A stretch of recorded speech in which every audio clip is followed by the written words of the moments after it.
Welcome back everyone to 2021. Today we're gonna be discussing what Valorant holds in episode 2 and 3. If you're watching this at any given time, be sure to subscribe for more Valorant content. And just know this video is always relevant. Seems like 2020 was pretty much made for Valorant's progression, from new skins and battle passes to new patches and new agents. If you thought cinematics and the new maps we were getting were cool, just wait until you get seriously excited on what Valorant will bring us next.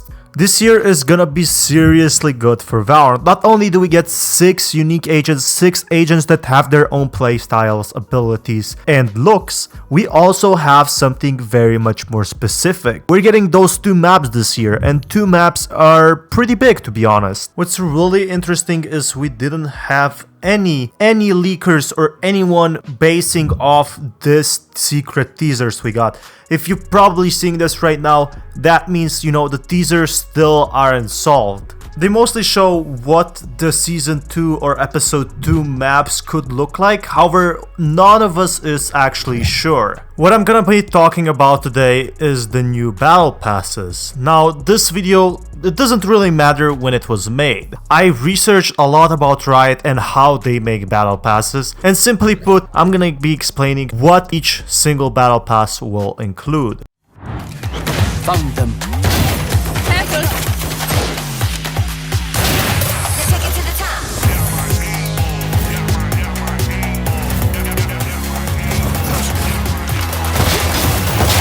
It doesn't really matter if you're watching this video in episode 2, episode 3, or episode 16. Valorant and Riot have great battle passes, which I will be specifically telling you what they have in them. So the first one, let's get with the knife. The knife, well, the Kingdom Classic, will most likely never be in there anymore. Simply put, we're never getting a reskin of a Valorant knife that's classic for that matter.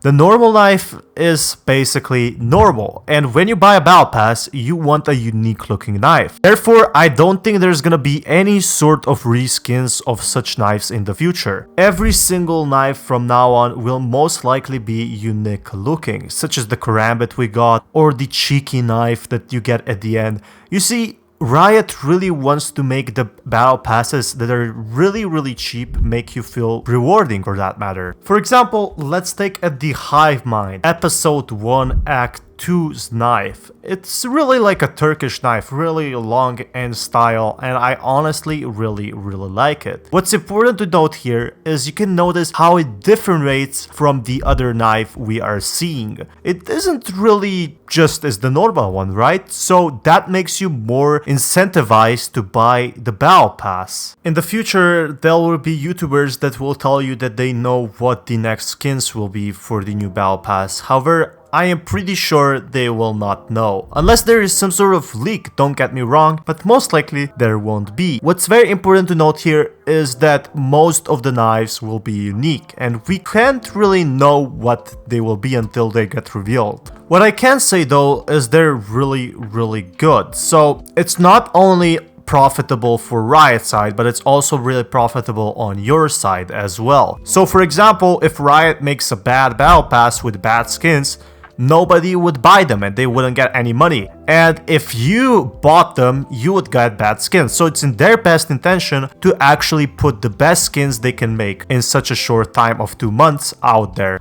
I think people are mostly concerned about the gun buddies.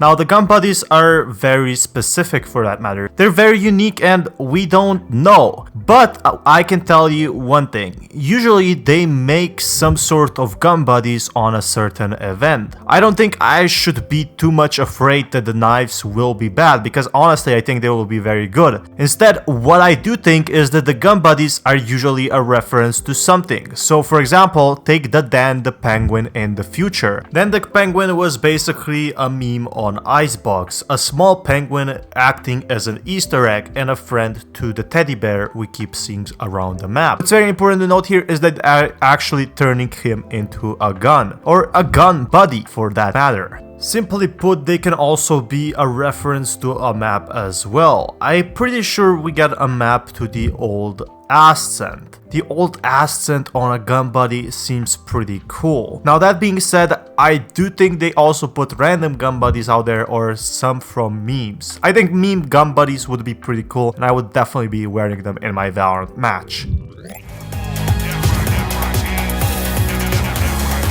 I am the wind!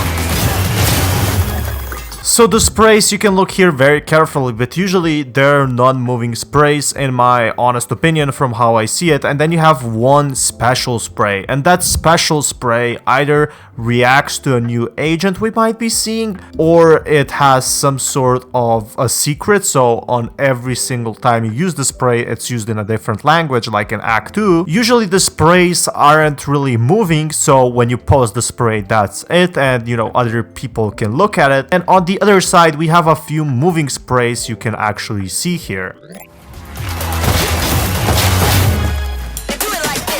Flash out!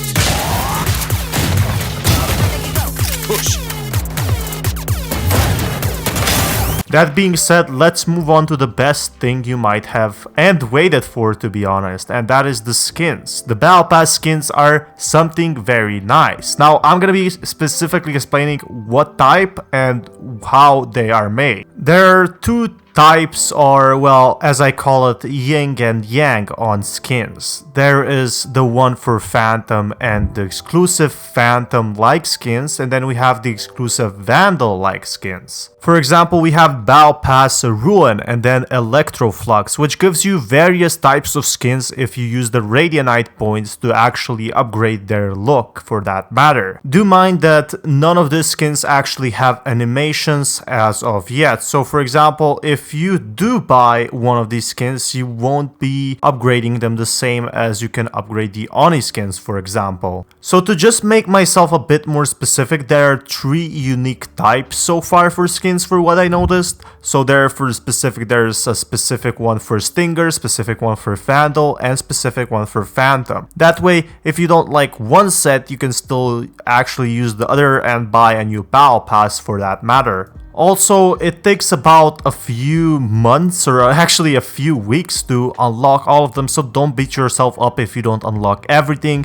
If you didn't have time to play Valorant like me, that's completely fine, and hopefully you can unlock everything next season when you have more time. I actually stopped at the mid half of the Battle Pass because I just couldn't finish them all in time, and it really requires time. That being said, I really do appreciate you watching this video until the end. Be sure to check out my other videos because this video potentially helps you out a lot after you figured all the skins. And yeah, be sure to check out my other videos. Be sure to subscribe for more Valorant content. And this is Fatman signing out. Peace, guys.